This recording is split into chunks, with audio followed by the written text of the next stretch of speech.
എന്തിനാണ് ഞങ്ങൾ തെറ്റത് പറഞ്ഞില്ല. ഇദ്ദേഹം ഒരു സർജറി കഴിഞ്ഞ് രക്ഷയിലാണ്. ഞങ്ങളിവിടെ വന്നിട്ട് മണിക്കൂർ ഒന്ന് കഴിഞ്ഞു.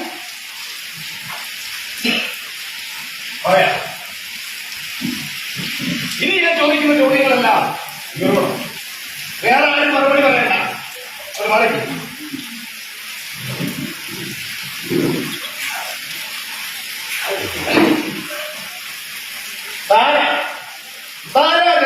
കേന്ദ്രത്തില് നിങ്ങളുടെ ആധാരം എടുക്കേണ്ടതാണോ? ഇപ്പൊ എടുത്തില്ലെന്നാണോ? ഇതുവരെ എടുത്തില്ലെന്നാണോ? ചുരുക്കി പറഞ്ഞാൽ നിലവിൽ ആധാരം എടുക്കാനോ ഇല്ല. നിങ്ങളുടെ ഭർത്താവിന്റെ കാര്യങ്ങളാണ് പറഞ്ഞേ. പുള്ളി എവിടെ? എവിടെ നടന്ന ആക്സിഡന്റ്?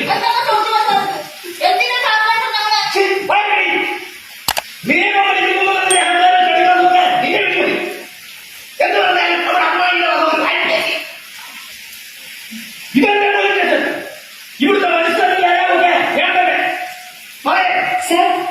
ഇനിയാണ് കേരള ഭൂമിയുടെ ലോകമുണ്ട്. പോലീസിന്റെ കൃത്യമായ നഷ്ടപ്പെടുത്തിയതിനും പോലീസുകാരെ ആക്രമിക്കാൻ ശ്രമിച്ചതിനും 353 ചാർജ് ചെയ്ത് ഒരു കേസ് കിട്ടിയേ. ഓക്കെ ശരി സാർ.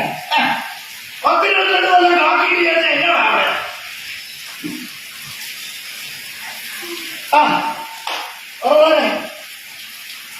നിന്റെ ഭർത്താവ് മരിച്ചത് എവിടെ നിന്ന് ആക്സിഡന്റ്? ഡെത്ത് സർട്ടിഫിക്കറ്റ് ഉണ്ടോ? ഇല്ല, വാങ്ങിയിട്ടില്ല. അതിനെ വാങ്ങാന് ഭർത്താവിന്റെ മറ്റു തിരിച്ചറിയ രേഖകൾ, പാസ്പോർട്ടോ ഡ്രൈവിംഗ് ലൈസൻസോ SSLC ബുക്കോ അങ്ങനെ തന്നെ ഇല്ല. ഉണ്ടല്ലോ അമ്മ, പഞ്ചായത്ത് കൊടുക്കാൻ വേണ്ടി മുമ്പ് എനിക്ക് നമ്മൾ അതിന്റെ ഡ്രൈവിംഗ് ലൈസൻസ് ഇല്ല. അദ്ദേഹത്തിന്റെ വീട്ടുകാരുടെ കാണുമല്ലോ. അദ്ദേഹം അവരുമായി നല്ല രസത്തിലായിരുന്നു. അവരെവിടെയാണെന്ന് പോലും നിങ്ങൾക്കറിയില്ല. അവർ എന്തൊക്കെ അവരെന്താണ് പറയുന്നതെന്ന് അവർക്ക് മനസ്സിലായിട്ടുണ്ടോ എന്നറിയില്ലല്ലോ. പക്ഷെ ഞങ്ങളെന്താണ് ചോദിക്കുന്നതെന്ന് അവർക്ക് നന്നായിട്ട് മനസ്സിലാവും. അപ്പോ ഇതാണ് നിന്റെ ഭർത്താവ്.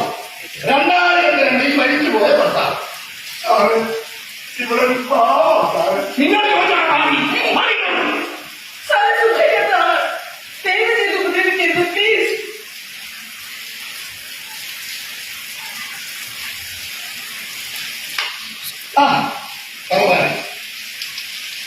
ഈ ഫോട്ടോയിൽ കാണുന്നതാണ് നിന്റെ മരിച്ചുപോയ ഭർത്താവ് നീ പറയും.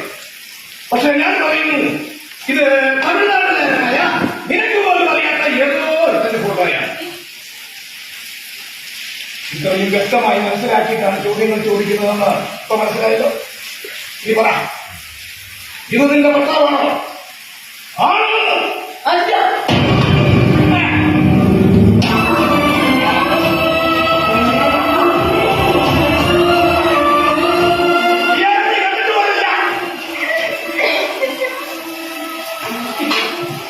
അപ്പോ ഇതിവരുടെ അച്ഛനല്ല.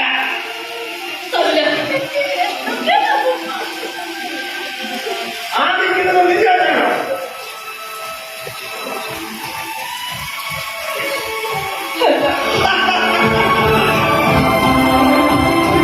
അപ്പൊ മൊത്തത്തിൽ കണ്ടറിയില്ല അല്ലേ?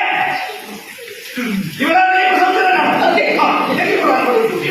ഫോട്ടോയിൽ കണ്ടവരല്ലെങ്കിൽ പിന്നെ ആരാണ് ഇവിടെ തന്ത? എനിക്കറിയില്ല. എന്തുകൊണ്ട് അറിഞ്ഞുകൂടാ? ലോകത്തിലെ ഒരു പെണ്ണിനാണ് സ്വന്തം പേരത്തിന് ഉത്തരവാദി ആരാണെന്ന് അറിയാത്തത്. എല്ലാത്തിനും കണ്ടുപിടിച്ച ശേഷം എന്നെ എന്റെ മകളുടെ മുന്നിൽ വെച്ച് അപമാനിക്കാറില്ല ഈ ചോദ്യം. മറുപടി ഉറക്കെ പറയാം. ഇവിടെ അച്ഛനാണെന്ന് എനിക്കറിയില്ല. കാരണം എന്റെ ശരീരം പങ്കിട്ട പുരുഷന്മാരുടെ എണ്ണം തന്നെ എനിക്കറിയാതിരുന്നോ. അവരിൽ ആരാണ് ഇവരുടെ അച്ഛനെന്ന് ഞാൻ എങ്ങനെ പറയാം?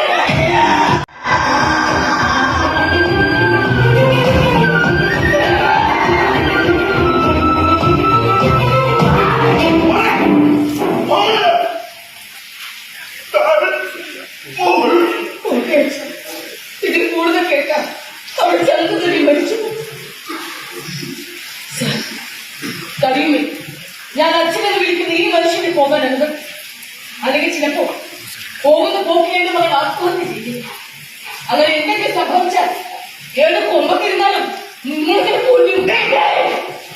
ഇനി ഞാൻ ആത്മഹത്യ വെച്ചൊരു പോലീസുകാരൻ എന്റെ മൂക്കുത്തി എന്ന് വിളിച്ച നിമിഷം തന്നെ ഞാൻ തിരിച്ചറിഞ്ഞ് കഴിഞ്ഞു. മകളുടെ മുമ്പിൽ 22 കൊല്ലത്തെ എന്റെ കണ്ണുകൾ പൊളിഞ്ഞു വീഴാനായി. അതെ, ഇവിടെ കൂടിയിരിക്കുന്ന മുഴുവൻ ആൾക്കാരും കേൾക്കാൻ വേണ്ടി ഞാൻ തന്നെ എന്നെ പരിചയപ്പെടുത്താം. 1999 കേരളത്തെ പിടിച്ചു കുലുക്കിയ മൂക്കുത്തി കേസെന്ന് വീഴ്പേരിലുള്ള മൂക്കുത്തിമല പീഡന കേസിൽ 36 പേരുകൾ പീഡിപ്പിക്കപ്പെട്ട പെണ്ണ്. കേസിൽ പറയാൻ എളുപ്പത്തിന് പോലീസിന്റെ ചാർത്തി എന്ന പേരാണ് മൂക്കുത്തി.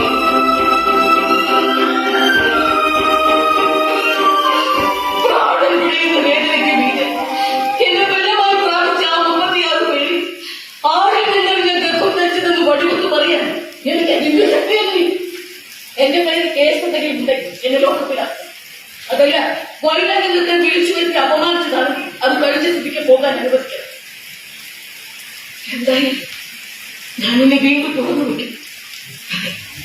ഞാനാണ് മുക്കുത്തി, ഞാനാണ് മുക്കുത്തി, ഞാനാണ് മുക്കുത്തി.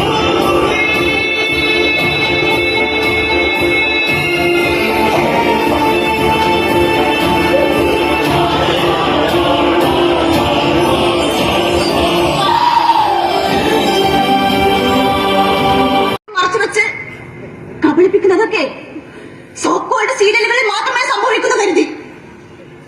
ഒരു സുപ്രഭാതത്തിൽ പോലീസ് സ്റ്റേഷനിൽ തൊലിയുരിഞ്ഞ അമ്മയുടെ നിവൃത്തികെട്ട നാവിൽ നിന്നും സ്വന്തം ജാതകം പഠിക്കേണ്ടി വരുന്നതിന്റെ അപമാനം മറക്കാൻ പറ്റില്ല. മതി, ഇനി നിങ്ങൾക്ക് നിങ്ങളുടെ വഴി. എനിക്ക് എന്ത് ചെയ്യും?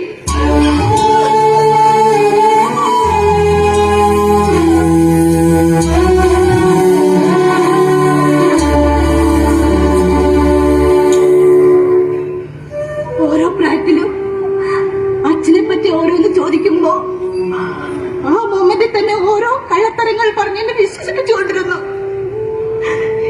എന്റെ ജീവിതത്തെയാണ്, എന്റെ ജന്മത്തെയാണ് നിങ്ങൾ പരിഹസിച്ചുകൊണ്ടിരുന്നത്. 1, 2 22 കൊല്ലങ്ങൾ.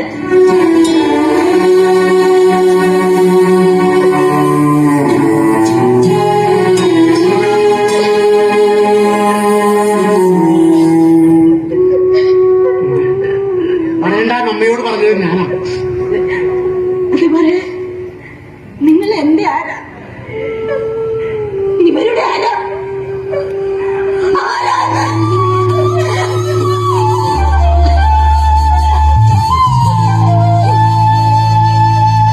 ഞാൻ പറയുന്നതൊക്കെ കേൾക്ക്. വേണമെന്നില്ല, വേണം.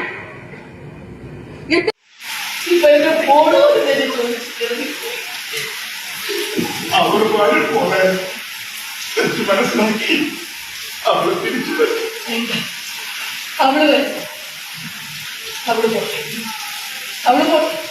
നിങ്ങൾക്ക് പോകാം, നിങ്ങൾ എന്റെ ആളുകൾ, നിങ്ങൾക്ക് പോകാം.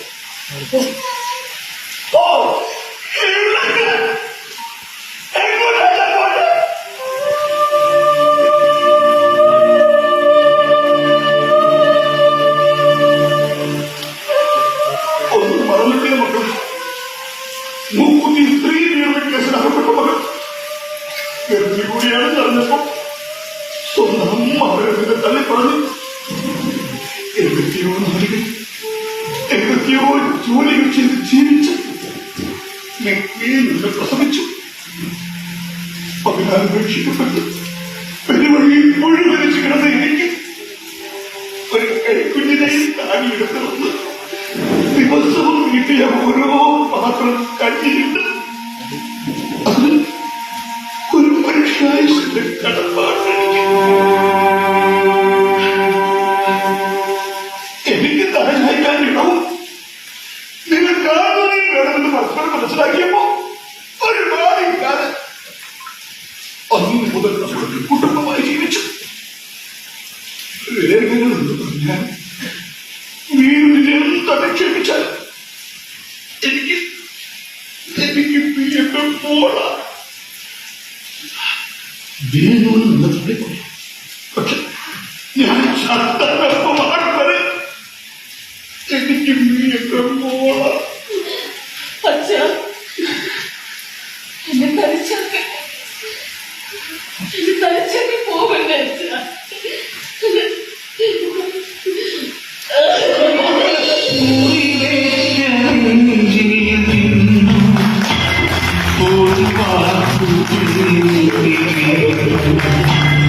അറിയാത്ത സ്നേഹമൂളി കടലായി നമ്പി വന്നു